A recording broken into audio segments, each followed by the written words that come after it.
Bonjour Jean-Marie Beuzelin. Bonjour Jacques Abescar. Alors, vous avez écrit de nombreux livres chez Enfortas. Le dernier qui va paraître, c'est Venezuela. Alors, pour en savoir plus pour nos auditeurs, on va vous demander d'abord quel est votre principal trait de caractère. Allez, dites-nous tout. Alors, je crois que l'optimisme, de manière générale, c'est ça qui a un petit peu traversé ma vie. Alors, est-ce qu'il y a un livre qui vous a marqué dans votre enfance ou plus tard? Il y en a eu plusieurs. J'ai curieusement lu les livres des grands classiques assez tard, mais je crois que c'est Les Misérables de Victor Hugo qui m'a marqué, parce que ça traverse une époque, ça traverse un certain nombre de personnages, et puis on a une espèce de condensé un peu dans ce livre de ce qu'est l'humanité, dans ce qu'elle a le meilleur et également dans ce qu'elle a le pire. Alors, dernière question pour ce questionnaire court.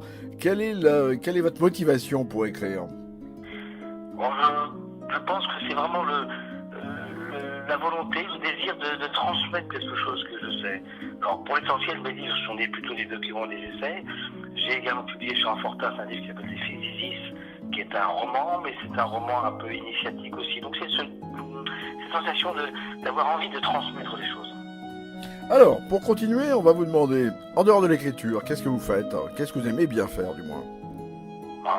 J'ai plusieurs passions, donc naturellement les voyages, bien sûr, l'activité professionnelle que j'ai menée pendant plusieurs années, donc, et puis également le sport d'une manière générale. Toute ma vie j'ai fait du sport, donc, j'ai progressivement diminué avec l'âge la taille de la balle, je suis passé du ballon ovale à la petite balle de golf de temps en temps, donc c'est plutôt le sport, oui.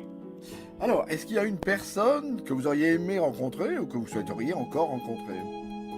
J'avais, je crois, dit dans un questionnaire que Enfortas m'avait soumis à l'époque, je crois que c'est Guillaume de Baskerville. Vous savez, ce moine franciscain du Héron du nom de la Rose, de Umberto Eco, et qui est dans cette espèce de monastère où il se passe des choses un petit peu étranges, et il cherche à en démêler avec intelligence les fils. Je crois que c'est ce personnage-là que j'aurais bien aimé rencontrer. Vous êtes proche de l'ésotérisme? Oui, tout à fait, c'est vrai. Je suis toujours fasciné un peu par les phénomènes ésotériques qui puissent traverser à la fois l'architecture, mais également l'histoire ou d'autres événements. Alors, si je vous demande votre animal préféré, vous allez me dire la licorne? Eh bien non, mon cher Jacques, je vais dire le chat, parce que j'ai une passion pour le chat. Cet animal me paraît toujours un peu fascinant. Alors, et vos auteurs préférés?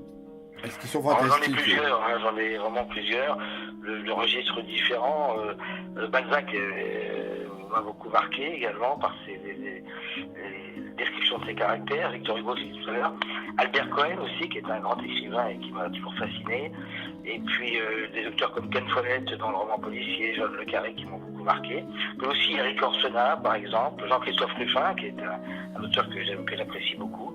Et puis un auteur qui nous a quittés il n'y a pas longtemps, auquel j'ai une certaine tendresse, qui avait écrit Les Poneys Sauvages à l'époque, qui est Michel Léon. C'est varié. Est-ce que vos compositeurs sont aussi variés? Non. J'aime la musique, j'aime écouter la musique, mais je n'ai pas je n'ai pas cette connaissance finalement intime de la musique. D'abord, je ne joue pas d'instrument, mais j'ai un compositeur que j'aime un peu parmi les autres, qui est Richard Strauss. Bon, alors donc, est-ce que vous avez un peintre favori? Peu de peintres favoris, voilà, oui. Dali, bien sûr, par ses outrances, mais non, j'ai pas de peintres favoris. J'aime regarder naturellement les tableaux des grands maîtres, des tableaux qui sont moins connus, mais non, je n'ai pas de peintre vraiment favori, non. Alors, on va passer à table. Allez, est-ce que vous avez un plat vraiment qui vous plaise par Oui, j'ai un plat du sud-ouest. Alors, je suis un petit peu en peine parce que, très longtemps, j'avais des amis restaurateurs qui le cuisinaient, et puis, il est passé sur d'autres activités, qui est le magret de canard grillé. Donc, et j'avais un ami restaurateur qui le faisait vraiment à merveille. C'était vraiment un vrai bonheur. Et rose, bien sûr. Il va s'en dire, mon cher Jacques, il va s'en dire. Alors, qu'est-ce que vous aimez comme qualité chez vos amis? Alors, la principale qualité, je crois que c'est un petit peu redondant, mais c'est l'amitié, c'est la fraternité, c'est une espèce d'amitié un peu, à la fois libre, et puis en même temps qui est pure, c'est-à-dire qui n'est pas lié à telle ou telle demande ou telle relation qui serait purement professionnelle. Est-ce qu'il y a une devise qui vous a guidé toute votre vie ou qui vous a fait écrire d'ailleurs, peut-être? Non, peut-être un sentiment lecture juste, c'est-à-dire que lecture des choses, non pas qui sont dictées par des idéologies, mais par le fait qu'on les ressent en tant que telles juste.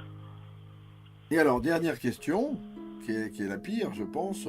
Est-ce qu'il y a une question à laquelle vous auriez aimé répondre et que je ne vous ai pas posée? Non, parce que toutes ces questions m'ont paru assez pertinentes, et puis Flatteur. comme je suis dans la position de celui qui répond, je ne veux pas douter celui qui pose la question. Bon, et ben donc, on n'a plus qu'à attendre la sortie prochaine de Venezuela. Voilà, qui est un livre de reportage donc, sur le Venezuela, sur la grave crise économique, sociale, politique et sanitaire de ce pays, qui est un des pays les plus riches potentiellement du continent sud-américain et qui est face à une crise absolument terrible, on parle naturellement pour la population. Eh bien, merci beaucoup Jean-Marie Beuzelin, à bientôt. Merci, à bientôt. Merci, au revoir. Merci, au revoir.